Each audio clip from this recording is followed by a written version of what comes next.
Zdravo. Dajmo nekaj povedati o knjigah. In sicer o knjigah nekoč in danes. Nekoč nismo imeli knjig, danes pa jih imamo na pretek. In niso samo črno-bele, temveč tudi barvne, raznoraznih oblik in sedaj tudi jih imamo v elektronski obliki. Kaj knjiga sploh je? V knjigi so lahko skrite zgodbe, lahko so skrite pesmi, inspiracije in kaka navodila za izgradnjo nečesa in tako naprej. Tega je danes na pretek. Nekoč pa tega ni bilo. Ali res? Nekoč smo imeli žive knjige. In te knjige, te žive knjige, bodo še dolgo tukaj, tudi danes in v prihodnosti, ko nas več ne bo. Te današnje knjige pa ne spadajo v kategorijo žive, ker so natisnjene in ostanejo pri isti vsebini, kot jih je takrat natisnila tiskarna. Ali pa če jih je kdo napisal. Enako velja za elektronske knjige, ki se sicer lahko osvežujejo, ampak se ne osvežujejo iz trenutka v trenutek. Kaj hočem povedati? Nekoč ni bilo knjig takih, kot jih imamo danes, so bile pa knjige skrite vsepovsod. Če malo pogledamo naokoli, vidimo, da vsaka stvar okoli nas ima skrito v sebi zgodbo. Lahko je to zgodba, lahko je neko izročilo, nek pomen, lahko je svarilo, ampak glavno pri tem je, da vse te stvari okrog nas so na nek način žive. Če pogledamo tisti kamen na cesti, lahko iz njega izpeljemo marsikatero zgodbo. Če pogledamo tisti kamen čez en dan ali pa že čez kako uro, ko ga morda avto malo zbije, si lahko povemo spet novo zgodbo. In na ta način so te knjige, dajmo reči knjige, žive. In tudi tisti kamen na ta način oživi.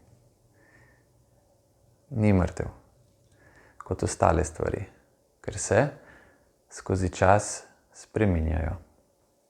Kamen spremeni obliko, roža zraste in se razcveti, drevo tudi zraste, lahko ogromno, veliko drevo in ima še semena, ki jih potem pošlje naprej in ima še manjša drevesa, ki pol zrastejo velika in je ta zgodba na nek način lahko neskončna. Današnje knjige pa imajo končno zgodbo, fiksno zgodbo, stalno zgodbo ali pa navodila. Navodila, ko so bila tiskana, ko je bila knjiga stiskana, ostanejo za vedno taka in se ne spreminjajo s časom. Te naše knjige od nekoč, pa so v stiku s časom, v stiku s trenutkom, ker se spreminjajo glede na okolico, v kateri se nahajajo. Obstaja razlika namreč, ali je tisti kamen na cesti, ali je ta kamen v našem skalnjaku, kjer se čisto druge stvari dogajajo.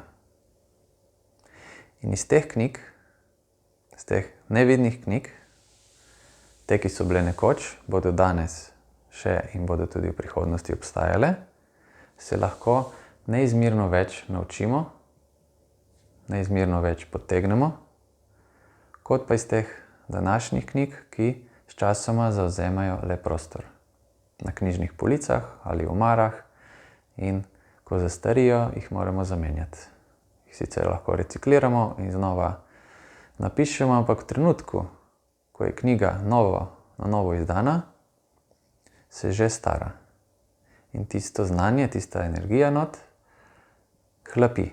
Medtem ko od zunaj, v našem svetu, ki je okoli nas, do tega pojava ne pride. Knjiga od zunaj se ne stara, temveč na nek način kot vino iz leta v leta, iz ure v uro, iz trenutka v trenutek je bolj bogata in nas lahko veliko več nauči kot knjige iz tiskarn. Tako. Želel sem samo povedati, da bodimo pozorni tudi na nevidno, torej na tisto, kar mislimo, da ne obstaja in da nima takega pomena v naših življenjih. Kajti po vsej verjetnosti ima še veliko večji pomen, če dovolimo, če si dovolimo prisluhniti knjigam, ki obstajajo vse okrog nas.